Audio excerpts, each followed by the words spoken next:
دوای ئەوەی سەرۆک پەرلەمانی کوردستان یاداشتی 24 پەرلەمانتاری لە 6 فراکسیۆن بەمبەستی پرساندنی سەرۆکی حکومەت و جێگرەکەی و وەزیری دارایی ڕەت کردەوە.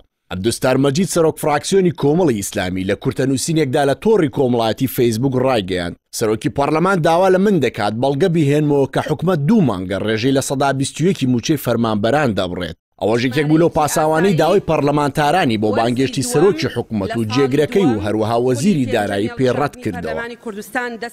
لە وەڵامی نووسینەکەی سەرۆک فراکسیۆنی کۆمەڵدا نووسینگی ڕێواز فایق سەرۆکی پەرلەمانی کوردستان قسەکانی عەبدولستار مەجیدی بە چاواشەکاری و ئیستیفزاز و تاوانبارکردن ناوبرد. ئاماژەی بۆ کردووە کە نووسراوی سەرۆکی پەرلەمان پاڵپشت بووە بە مادەکانی 68 و 69 و هەفتای پەیڕەوی ناوخۆی پەرلەمان.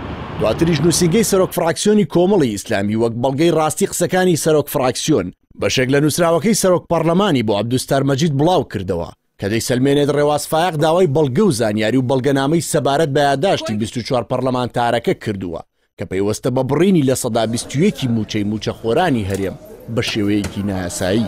ئێمە دەستمان کردووە بەکارکردن لەسەر ئەو پێشنیازە. ڕێواز فایق دەڵێت بەپێی بڕگەی یەکەم لە مادەی هەفتای پەیڕەوی ناوخۆی پەرلەمان دەبێت داواکاری پرساندن بەڵگە و زانیاری و بەڵگەنامە لەسەر بابەتی پرساندنەکە ئاو پێش بێت کە ڕاستەی سەرۆک دەکرێت. بفەرمونون ئەگەر هەر زانیاری و بەڵگەیەکتان بەردەستە هاوپێچی یاداشتەکانتانی بکەن. ئەمە ژواتە سەرۆکی پەرلەمان داوای لە 24 پەرلەمانتارەکە کردووە کە بەڵگەی بڕینی لە 121 موچە لەلایەن حکومەتەوە بخەنە ڕوو. و پاساوەکان لاواز و بەڕاستی بێبنەما بوون. نووسینگەی سەرۆک فراکسیۆنی کۆمەڵی ئیسلامی لە ڕوونکردنەوەکەیدا دەڵێت هەڵبەت لە دۆخی بەڕێز سەرۆکی پەرلەمان و فشارە حیزبی و شەخسیانە تێدەگەین کە لە سەریانە. ئەوەش دەزانین کە خەریکی هێنانەوەی پاساوە بۆ ڕێگرتن لە پرساندنی ئەو تۆڕە گەندەڵیەی بوونەتە کارەسات بۆ ژیان و گوزەرانی خەڵک. بەڵام لەوە کارەساتتر ئەوەیە ستەم و هەڵەی خۆت بەرامبەر پەرلەمانتاران و خەڵکی بێموچە و نانبڕاوی هەرێمی کوردستان بە هەندێک بیانووی شکلی و پاساوی پەیڕەویەوە دابپۆشیت.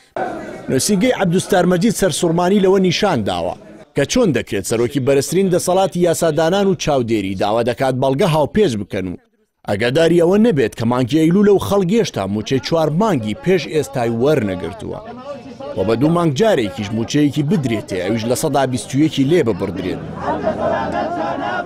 لە کۆتایی ڕوونکردنەوەکەشدا نووسینگی ڕاگەیاندی سەرۆک فراکسیۆنی کۆمەڵی ئیسلامی دەڵێت سەرۆکایەتیە لاوازەکەی ئێوە و حکومەتە قەرزارەکەشتان کەی و لەکوێ گوێی بە یاسا داوە تا بەڕێستان بە ناوی پاراستنی یاساوە ببنە بەشێک لەو دەسەڵاتە گەندەڵەی کە ئەم وڵاتی بەم ڕۆژە ڕەشە گەیاندووە.